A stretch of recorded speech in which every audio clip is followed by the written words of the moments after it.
Welcome to prayer meeting. Tonight our devotional thoughts come from James chapter 5, verses 7 through 10. This is still Advent.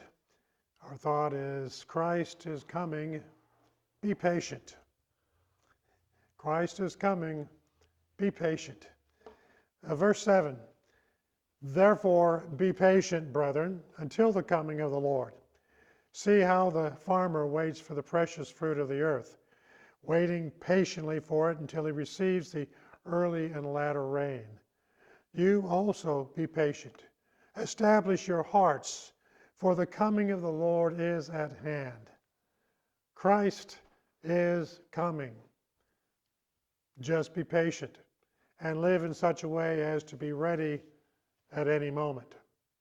As Christ's first coming was prophesied hundreds and hundreds of years before he was born, it's nothing that we should wait hundreds and hundreds of years after he ascended into heaven for his return.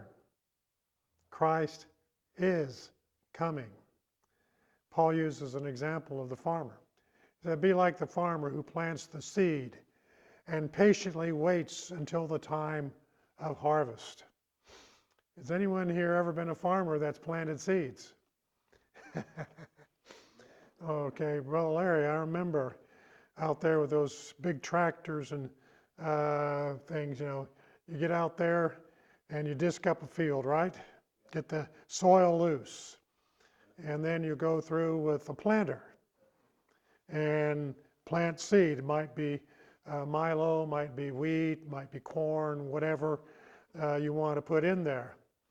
Okay, so you doing that, I can just see in the tractor, right there, tractors bounce because they have lug tires on the back, and you got that planter out there. Are you saying, what in the world am I doing here?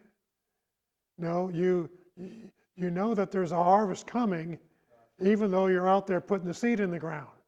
Be stupid to do something not expecting something for it, right?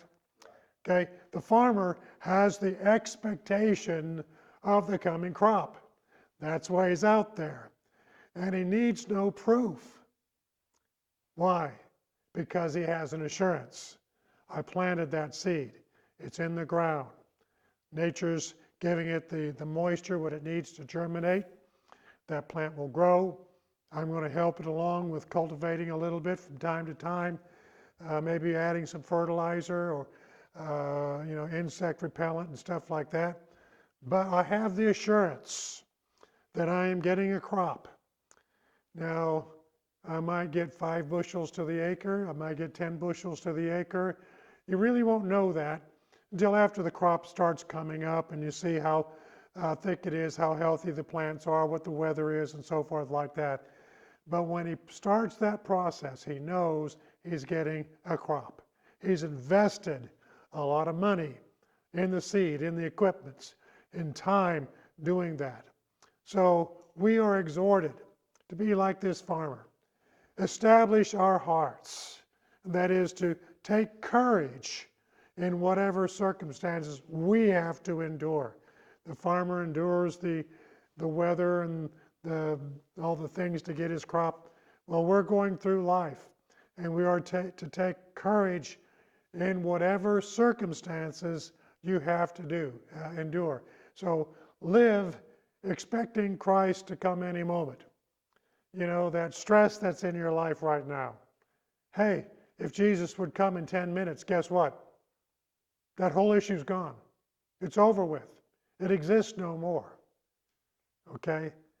The fact is, he can come at any time.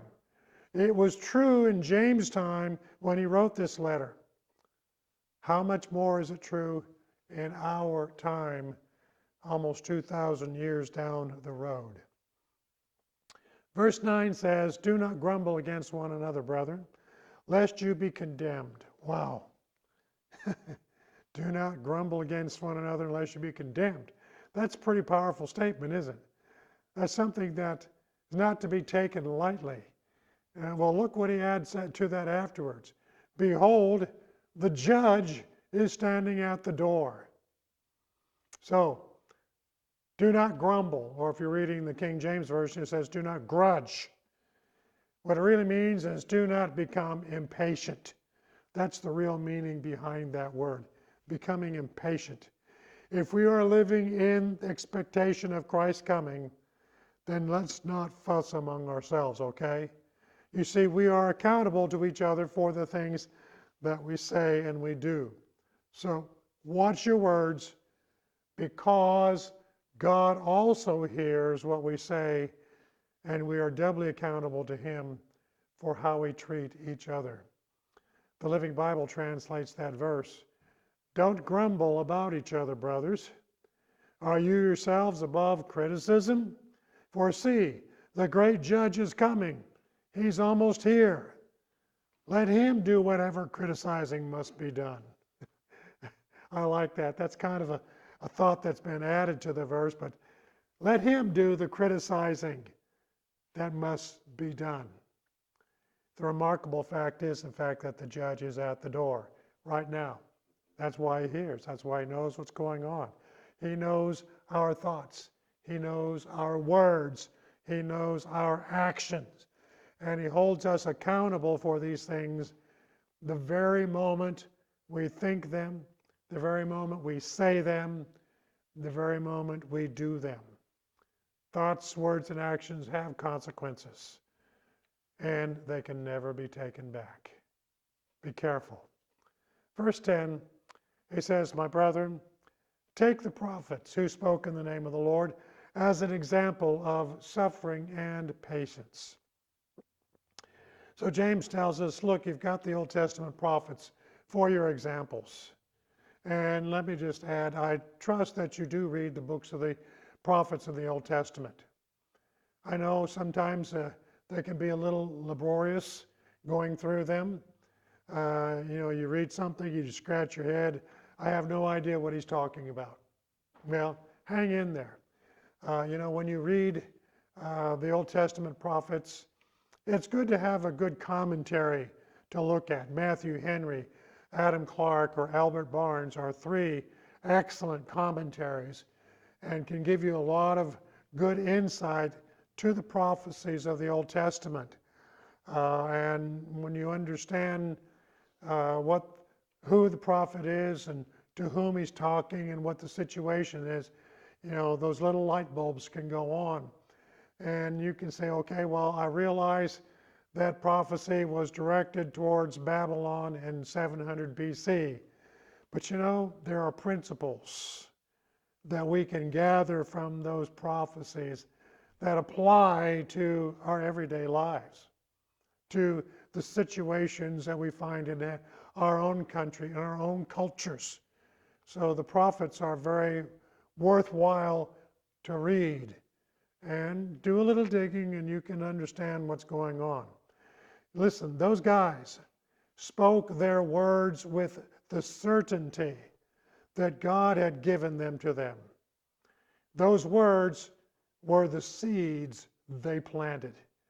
Hey, Isaiah, Jeremiah, Ezekiel, they were the guys driving the gospel tractor, so to speak, planting that seed. Okay?